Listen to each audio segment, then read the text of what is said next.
Thank you. Welcome to the University of Georgia School of Law's 102nd Sibley Lecture. This lecture is named in honor of a 1911 graduate of the law school, John Adams Sibley. It's hard to place the contributions of John Sibley in any given decade, for his service to the law school and to the state of Georgia extended over a period of 80 years. When he passed away in 1986, at the age of 98, he left a legacy of success in corporate law and in banking. But in addition, he is remembered for his record of public service. In 1960, John Sibley served as chairman of the Georgia General Assembly's Committee on Schools, and in this role, he laid the groundwork for a largely peaceful transition to racially integrated public education in the state of Georgia. He is often referred to as the man who saved public education in Georgia. He also played a key role in the fundraising for Hirsch Hall, which is the main building in which our law school is housed. And I'm pleased that we have with us today the grandson of Mr. Sibley, Jack Sibley, a 1975 graduate of the law school. Thank you so much, Mr. Sibley, for being here. If you would stand.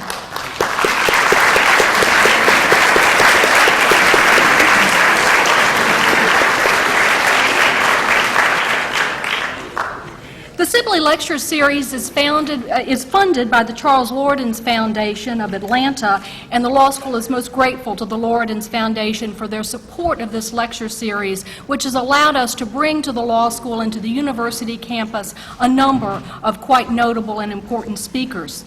Since 1964, the series has brought to Athens U.S. Supreme Court Justices Tom Clark, Harry Blackmun, and Antonin Scalia, retired Chief Justice Earl Warren, Ruth Bader Ginsburg when she was a U.S. Court of Appeals judge, international law scholar Louis Sohn, former President Jimmy Carter, former U.S. Secretary of State Edmund Muskie, retired International Court of Justice Judge Philip Jessup, U.S. Solicitor Generals Rex Lee and Wade McCree, legal scholars Lawrence Friedman, Samuel Zakharoff, John Kaplan, Lawrence Lessig, Arthur Miller, Akhil Amar, Sanford Levinson, as well as literary and legal scholar Stanley Fish.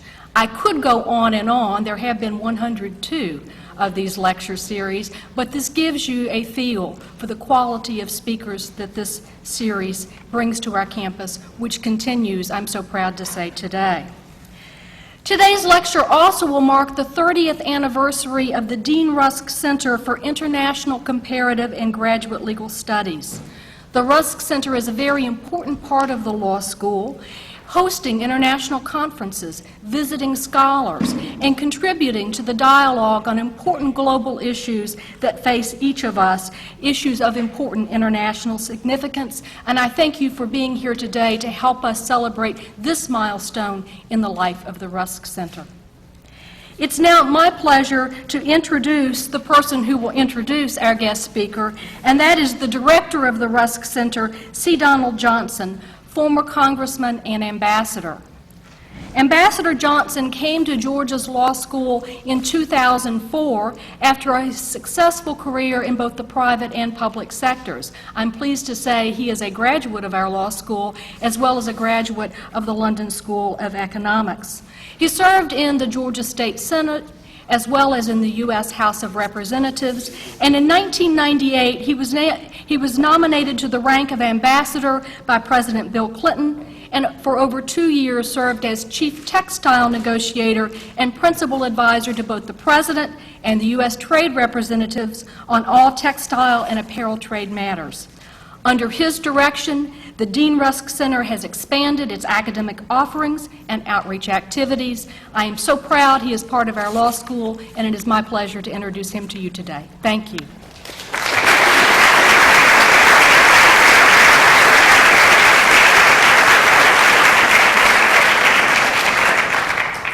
Thank you, Dean White.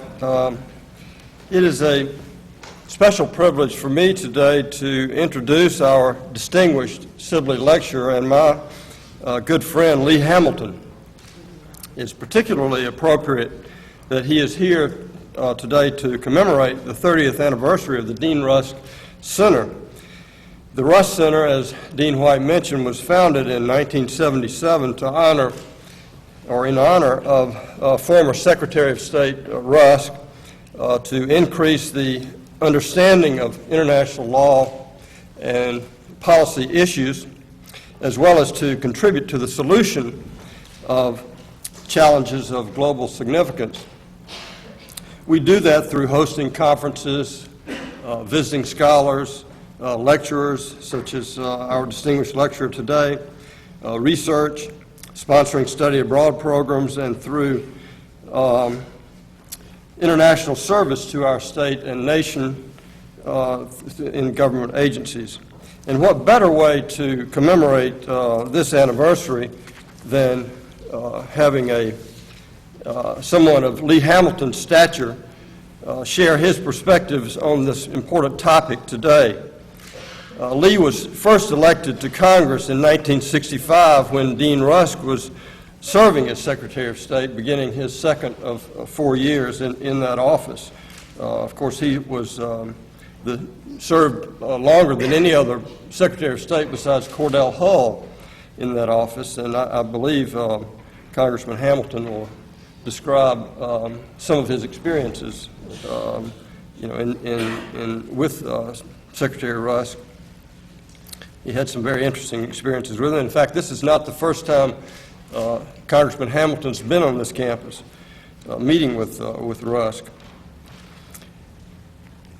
Congressman Hamilton served for 34 years in the Congress, and he had quite a number of leadership positions there. He served as chairman of the Committee on Foreign Affairs, and also was ranking member on that same committee when it was called the Committee on International Relations.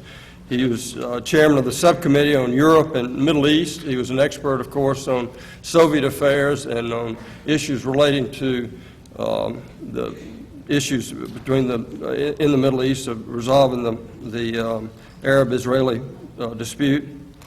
And he served as the chairman of the Permanent Select Committee on Intelligence. Our own professor in SPIA, Locke Johnson, who's written quite a bit on intelligence, characterizes Congressman Hamilton as one of the better committee chairmen in that area. I think you'll find that I think we have a number of his students here today who you can ask him about that when you go back to class. He also served as chairman of the Committee to investigate covert arms and transactions with Iran, more commonly known as the Iran-Contra Committee. He was the chairman of the Joint Economic Committee, the Committee on Organization of Congress, and he was the primary draftsman of a number of House ethics reforms. He also became the leading voice on foreign affairs in Congress, and he got that position not by being the first one to the microphone. If anybody knows anything about Lee Hamilton, he's very reluctant to jump to the camera and to the microphone. But he got that way because of what he has to say when called upon to speak on issues of foreign affairs. And I think you'll find that out pretty soon if you haven't heard him speak before. After he retired from Congress in 1999, he was made the president and director of the Woodrow Wilson International Center for Scholars. The center is a nonpartisan institute concerned with the study of national and world affairs, where scholars, policymakers, and business leaders engage in a comprehensive and nonpartisan dialogue on public policy issues. And he's also, unless you've been on the planet Mars lately, he served on a number of other commissions, including vice chairman of the 9/11 Commission, and more recently, the Iraq Study Group. He's been the co-chair with James Baker, former Secretary of State. He's also been on another Baker-Hamilton commission, this time a different Baker, Howard Baker, former majority leader in the Senate and Chief of Staff to Ronald Reagan, commission to investigate certain security issues at Los Alamos. He's known for reaching across the aisle and gaining a great deal of respect in a bipartisan fashion. In a recent profile in the New York Times entitled "Lee Hamilton, a Compromiser Who Operates Above the Partisan Fray." There are a couple of quotes I'd like to read to you. One is from Leon Panetta, who says, "At a time when foreign policy issues are part of the partisan trench warfare of Washington, there aren't many people who can rise above it, but Lee is one of them." He said, "Mr. Hamilton and Mr. Baker have a strong relationship, in part because they are both cut from the same cloth. They're pragmatists who are willing to face realities and not get trapped in political posturing." And then a Republican on the same panel, Alan Simpson, a former senator from Wyoming, said, "Mr. Hamilton and Mr. Baker developed a remarkable symbiosis. They trust each other. They respected each other." He said their leadership was a welcome reminder of a time when Democrats and Republicans typically reached across the aisle to find consensus on foreign policy. I think Dean Rusk would have liked that. In fact, of course, they knew each other and worked with each other. But if you go into the Rusk Center and look at what Dean Rusk left to us there, he left the portraits that he had behind his desk at the State Department and in his office at the Rusk Center before it moved to where we are today. They're portraits of John Kennedy, of course, and Lyndon Johnson, and then, of course, the people that he worked for before he was named Secretary of State. George C. Marshall, the first Secretary of State under Truman, Dean Acheson, the second Secretary of State under Truman, people who were mentors and people who worked, that Dean Rusk worked for. But there's also John Foster Dulles, a man who Rusk brought into the State Department in the Truman years, but who became later Secretary of State under Eisenhower. And it was that sort of bipartisan approach that Rusk took that I think that we see that Hamilton now and has emulated in the time that he served in the Congress that is so widely respected and it draws him to these commissions that we see him serving so well on these days. In an op-ed piece last Sunday in the Washington Post, Lee Hamilton urged the President and the Congress to seek a bipartisan consensus on Iraq, to become partners, not antagonists on the war, to bring this war to a successful conclusion with a bipartisan consensus. Now, of course, this is a pretty tall order in the current environment, but it's one that I think that our former Secretary and Professor Dean Rusk would have endorsed, and one that we, of course, all should endorse. As I sit down, I want to mention one other thing that many of you may not know, and that is that Lee Hamilton was a very famous college basketball star at DePaul University. In fact, he has been inducted into the College Basketball Hall of Fame in Indiana. So as we lead to the Q&A section of this session, I hope you'll ask him who's going to win the NCAA tournament. That may be the best question we have today. Please help me welcome Lee Hamilton.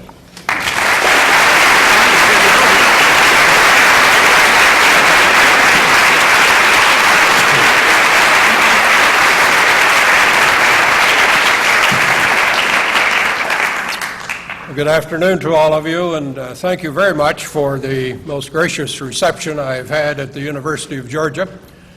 What a delight it was for me just an hour or so ago to walk around this campus, wishing that I were young enough to enjoy the courses at this great university and the ambiance that is here.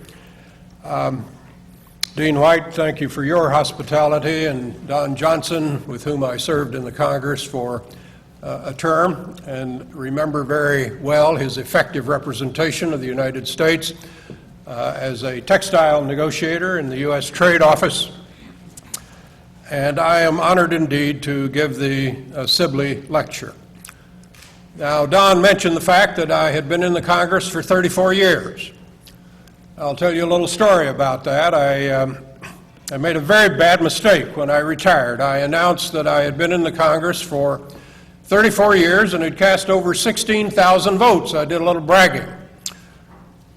I went back to my office. I had a phone call from a constituent, and the constituent said, "Lee, I understand you voted 16,000 times." I said, "That's right." He said, "I understand you served 34 years." I said, "That's right."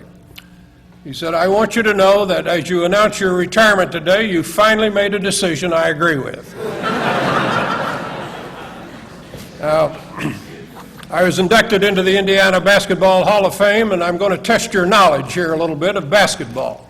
Do you know the name Oscar Robertson?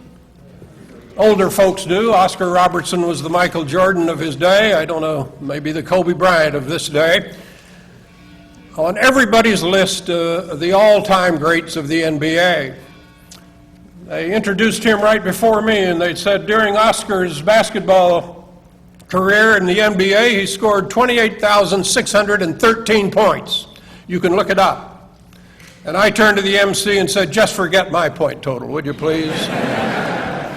Now, I had a lot of fun in the United States Congress, and I still remember some of the more memorable moments. I remember driving one day in Washington, D.C., and saw my friend, Father Robert Drinan, who was then a member of Congress, Catholic priest. I don't think a Catholic priest can serve anymore in the Congress, but they could then. He had his bumper sticker, the all-time best bumper sticker, said, "Vote for Father Drinan, or go to hell."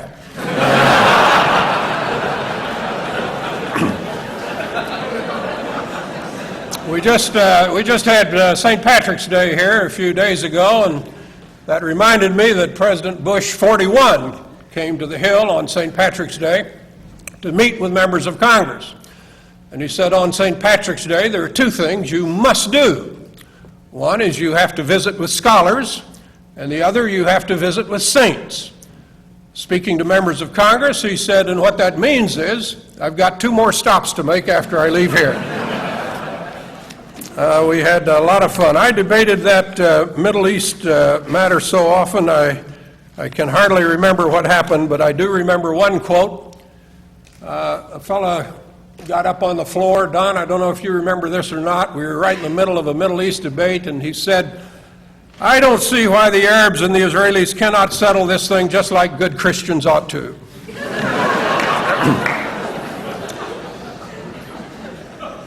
If Abraham Lincoln were alive today, one of my colleagues said he'd be turning over in his grave.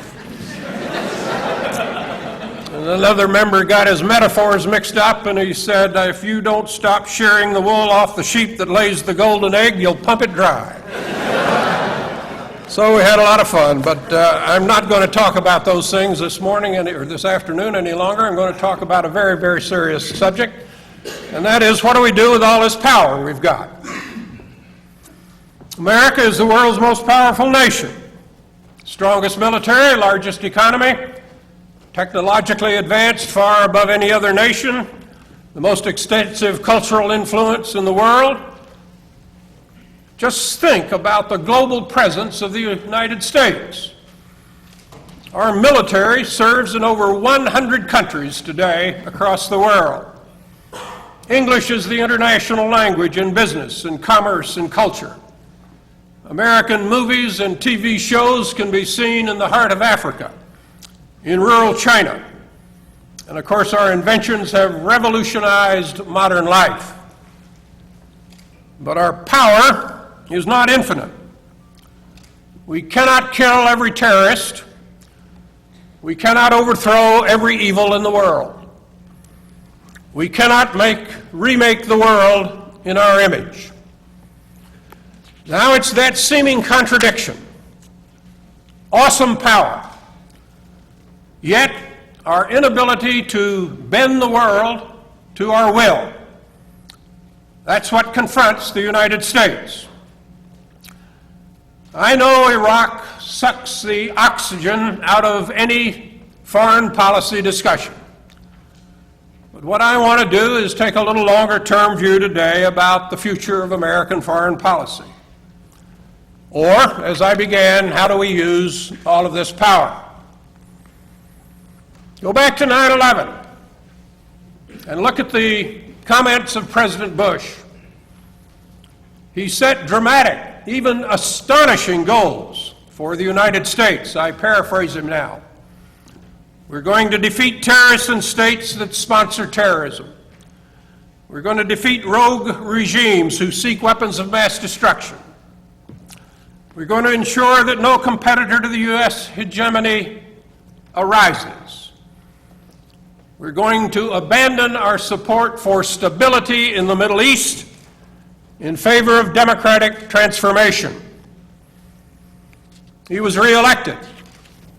And in 2004, in that inaugural address, he pledged that America's mission would be to end tyranny in the world. To accomplish these objectives, he did some rather robust actions.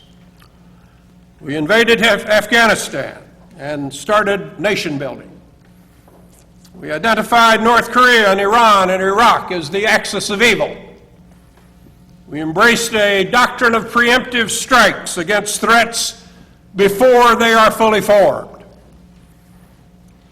We invaded Iraq and declared our intent to build a model democracy that would spread across the Middle East. The President rejected international obligations and treaties that all of his predecessors had supported. He relied less on the traditional alliances, NATO and the other international institutions, and developed the idea of the coalition of the willing. And he refused to engage diplomatically with those countries he labeled the enemies of freedom: North Korea, Iran, Syria, the Palestinian Authority under Arafat. We do not, the Vice President says, negotiate with evil. It's hard now to recall the sense of our own strength and optimism that struck this country, that gripped this country in the years 2002 and 2003. All of those quotes come from that period. Today, talk of transforming the world with American power has diminished. And everywhere we turn, we see the limitations of American power. In Iraq, the level of violence; in Afghanistan, the Taliban resurgent, the drug trade overwhelming the economy, American and NATO casualties rising. In Iran, a hardline president has come to power, meddled in Iraq, and continued Iran's nuclear program, despite our threats. In the Persian Gulf, conflict threatens more than half of the world's oil reserves. In Lebanon, Hezbollah defies Israel and the United States. In Russia, President Putin is moving in an authoritarian direction, interfering with his neighbors, even as we demand that he embrace democracy. In China and India, rising powers, poised almost certainly to play a much larger global role.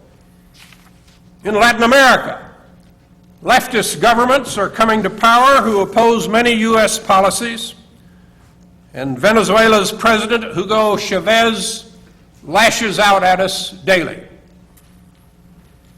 In Darfur, international outrage has failed to stop genocidal violence, and around the world, the alarms are ringing louder and louder about global climate change.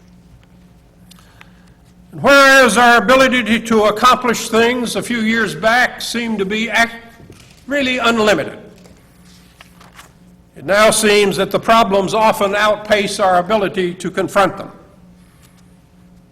And oftentimes we seem to be virtually alone in the world in coping with the costs and burdens, for example, of Iraq. Our power is not dissipated, far from it, but our power is diminished.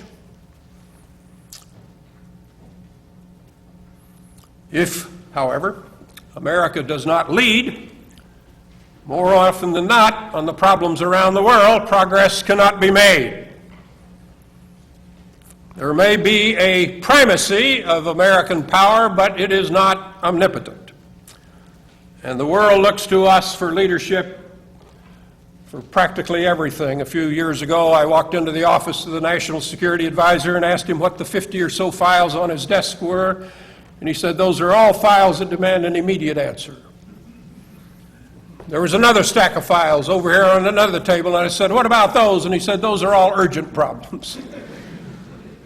The fact is, isn't it, that every really tough problem comes to the White House. You and I know about some of them, probably not all of them.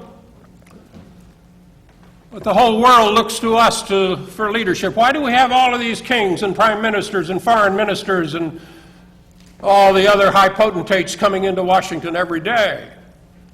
They all come because they want the help of the United States. Maybe they want military assistance, maybe they want economic assistance, maybe they want a photo op with the president. But they come. There was very wise guidance from President Kennedy. I don't know whether Dean Rusk wrote these words or not. He may have. We must face the fact that the United States is neither omnipotent or omniscient, that we are only 6% of the world's population, that we cannot impose our will upon the other 94% of mankind, that we cannot right every wrong or reverse every adversity, and therefore there cannot be an American solution to every problem. You see, our friends around the world are willing to cooperate with us on matters of common concern, but they are not willing to subordinate themselves. This is a complicated world. Other nations pursue their national interests just as vigorously as we do. We cannot make a nation want what we want for them. They have to choose themselves. And we have a lot of trouble in this country sustaining foreign policy or costly endeavors over a period of years. Our patience in this country is not inexhaustible. Our knowledge of other parts of the world is rudimentary. The American people have a lot of problems here at home that they're concerned about. I think what Americans really want is American leadership on behalf of a world where our interests are protected, where we work with like-minded nations, and where the values of liberty and justice and opportunity are the norm and not the exception, where, to quote Martin Luther King, the arc of the moral universe bends towards justice. That's what we want. Now, how do you apply this power? I think some changes are coming about in the way we use our power. We're moving back now towards a more multilateral position. We're going to be rejecting unilateralism more, I believe, accepting the reality that we can't solve every problem in the world. We're not rich enough and we're not smart enough, and we need some help. We're going to find ways to deal with an alienated Europe and an assertive China. We're going to find ways to deal with the United Nations and the European Union, as we are now doing to seek tighter sanctions on Iran. We're going to support UN resolutions like the one giving Kosovo attributes of independence. And we'll go further than that, and we'll support independence for Kosovo. We're going to turn increasingly to diplomacy, and so the Iraq Study Group recommendations about talking to Iran and Syria have been accepted, and we recently began to talk on a bilateral basis as well as in a multilateral context with North Korea. And we are going to have to learn to accept countries as they are and not insist on them becoming what we want them to be. In the future, I hope we have learned not to hype threats,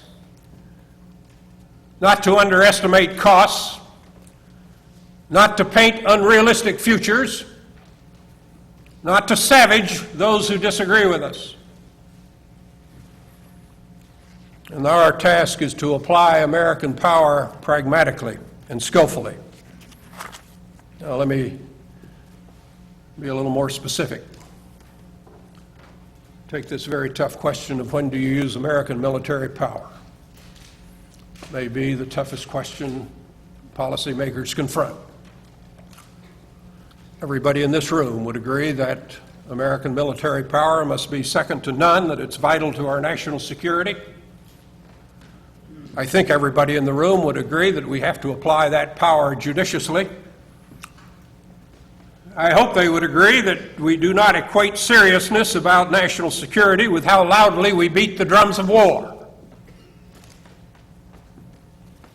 I think it's becoming clear what the rules of intervention ought to be. We ought to intervene if there is an imminent threat to the United States. If we find terrorist countries transferring nuclear materials to other countries, we're going to use American power, and we're going to use it unilaterally. If we receive information that we're about ready to have an attack on the United States, we're going to use American power, and we're going to use it unilaterally. We have to have a sense of modesty, however, about our power, what we have and how we can use it. I hope we'll go into future interventions with a clear idea of what's attainable and what is not, of what resources we're prepared to spend and what resources we are not prepared to spend, with honesty and precision about the goals that we seek. I think we have to understand that we're in a different era today. It's no longer, those of you who grew out of the World War II period like I did, wars are no longer conventional conflicts between armies. The aims of war are changing. Wars are increasingly waged now by non-state actors, and oftentimes with very widespread media coverage. And wars are fought between people and among people to influence people, to settle scores and to achieve power. And I hope we've learned that these problems cannot be solved merely by the use of military power. I don't exclude that at all.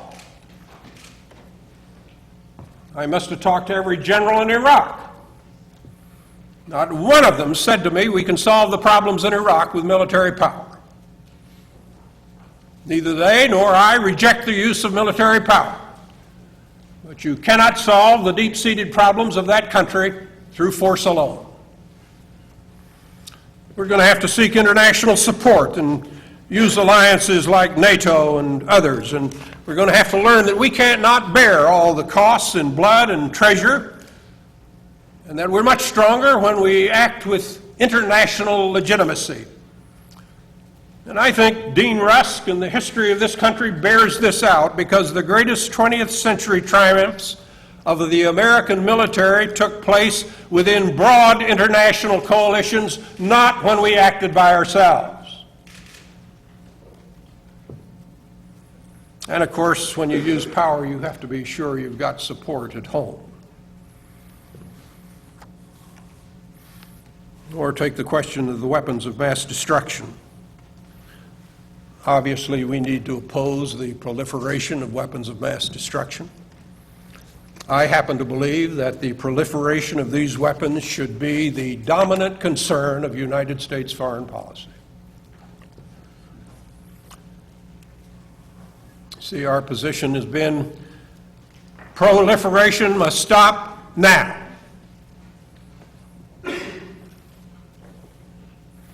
We can have the nuclear bomb, you can't. Every American accepts that. Other countries do not.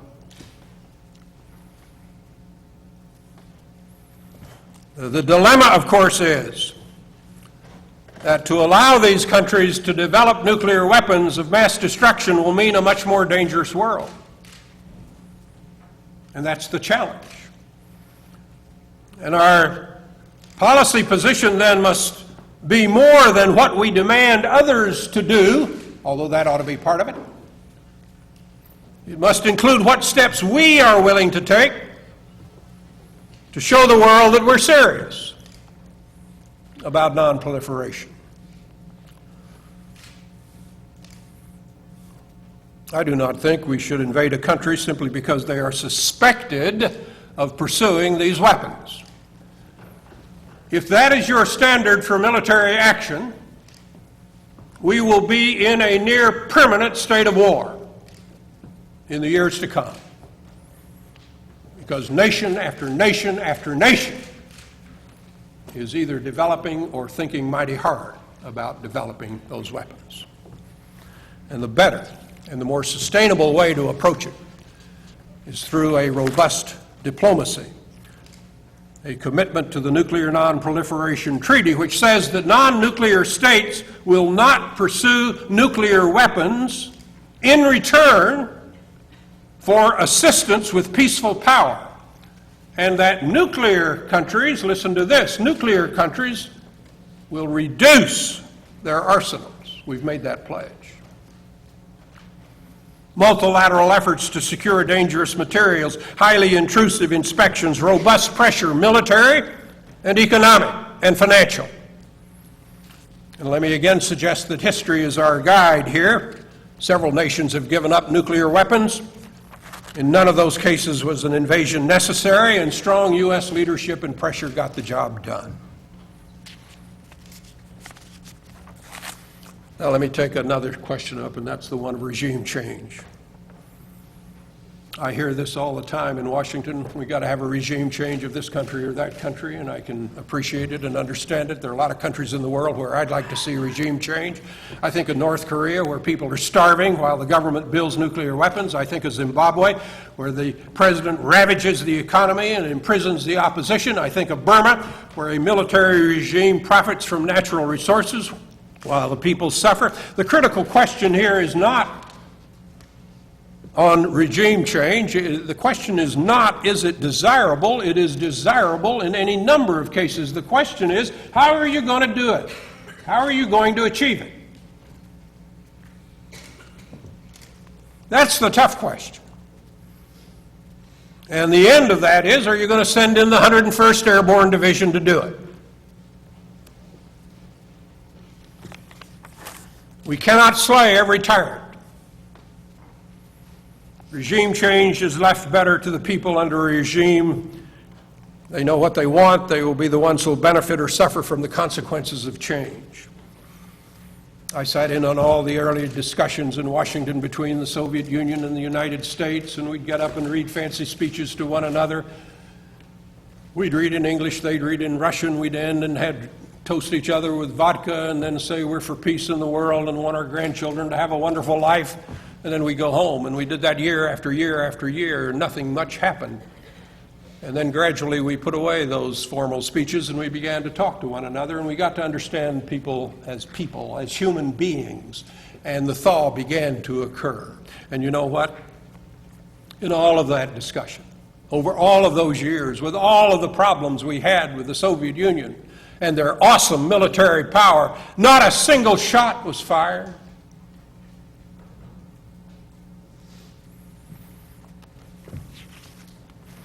But we played an important role in regime change. There's so many. I've got a long list of things to talk about. I can't get through it all. I'm supposed to quit here pretty quick, aren't I? Huh? Don's getting very nervous back there. I want to talk a little bit about global issues, but I think I'll skip that. I'm not going to skip the point about American values. I think we have to understand the limits of cold-eyed, hard-nosed American foreign policy that focuses only on a narrow calculation of our national interests. Americans do care about what happens in other countries around the world. But if we want to spread democracy, we must be sensitive to the needs of people we're trying to reach. I'm going to tell you an analogy here from the world of politics, where I come from. I think the analogy holds. It's a simple analogy. Every political figure I know who has been successful meets a constituent on a daily basis, maybe a weekly basis, and that constituent says to the politician, the office holder, asks that person, the office holder, to do something, and the office holder knows that he or she cannot possibly do it. But you don't say to that constituent, I can't do it. You know what you say? I'm on your side. or in the words of another politician, I feel your pain. I want to help you. Now, it may be a little too easy. I don't think it is. But you see, that's what American foreign policy has to do. 1.3 billion Muslims from London to Jakarta. You know where we stand in their eyes. We have a favorable rating with them in single digits, most of them. That's hard for us to believe. We're a nice group of people. How come they don't like us? A lot of reasons. But I'll tell you what we have to do. We have to say to those people, look, we can't solve your problems. Your countries are going to have to do that, but we want to try to help you. We're on your side when you seek a decent life. We want you to get a better education. We want you to have good health care. We want you to be able to grow up and marry the person of your choice. We want you to have a decent retirement, the same things we seek for us and for our families. They're not any different from you and me. They want the same things. We can't provide it for them. But we can say we're on your side. We want to help. And so we have a program today that gives several million, tens of millions of dollars to Pakistan to help them create schools that are different from the madrasa schools where they learn to hate you and hate me and hate America. Now, if you know anything about Pakistan, a few $1 million isn't going to get the job done, but the symbolism is hugely important. It says to those countries, we're on your side. We want to create an alternative system of education that gives you a decent education and not hatred of Americans and hatred of the American system. We're on your side. We want an agenda of opportunity for you. That's what American foreign policy has to do. If you're going to win the war on terror, you have to go after the bad guys like Osama bin Laden, which we haven't been doing, incidentally. You have to go after them, and to use a euphemistic expression, you have to remove them. You're not going to convert them. But to that great mass of Muslims, we have a chance. And I think the decency of the American people have to come forward. And we have to pragmatically let them know we're on their side. Well, I'm saving you a lot of heartache here. I'm flipping a lot of pages. We have to be strong at home. Just think about it, friends. If you and I were less dependent upon foreign oil and gas, we would not be tied to the events in the Middle East, would we? I gave a speech on the floor of the House of Representatives back in the 1970s on energy policy. Now, you know you're getting old when you start rereading your speeches, and that's what I was doing. I could give that same speech today, not striking a single word of it. We're slow learners in this country. We're more dependent, far more dependent on foreign oil than we were when I gave the speech. If we didn't have such a substantial trade deficit with countries like China, we'd have a lot more freedom of action in our economic policy. If our own democracy was more robust with strong checks and balances and respect for the rule of law, we'd be an attractive example, more attractive example across the world. And if we were more united and not so polarized as we are in this country today over partisan politics, we would be more able to tackle the tough global challenges that we have and sustain our policies. Now, this is the final point, I promise you, the final point. I have been concerned that the top policymakers over a period of many years in Washington are just too dismissive of the views of the American people. There is a strong powerful strain of elitism in American foreign policy. A feeling by policymakers that the American people are not well informed about complex matters, that they are not able to master the subject, that they are guided by passion and not intellect, and that the country is better served by leaving such serious matters to the elites. If I have heard it once, I have heard it 1,000 times. Trust me. If you had the intelligence I had,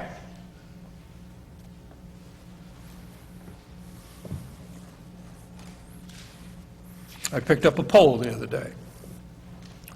I'm still a politician. I still look at the polls. What did it say? Number one, the American people want us to disengage from Iraq responsibly. Number two, the American people want us to take out Osama bin Laden. Number three, the people want us to engage in diplomacy even with our adversaries, not just our friends. Number four, the people want to reduce our dependence on foreign oil. And number five, the people want us to maintain strong alliances. That comes across as pretty good sense to me. In my home state of Indiana, we'd say that was a down-home judgment.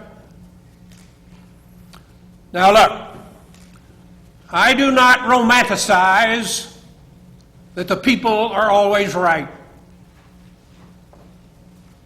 I do suggest that the policymaker sometimes needs a harness,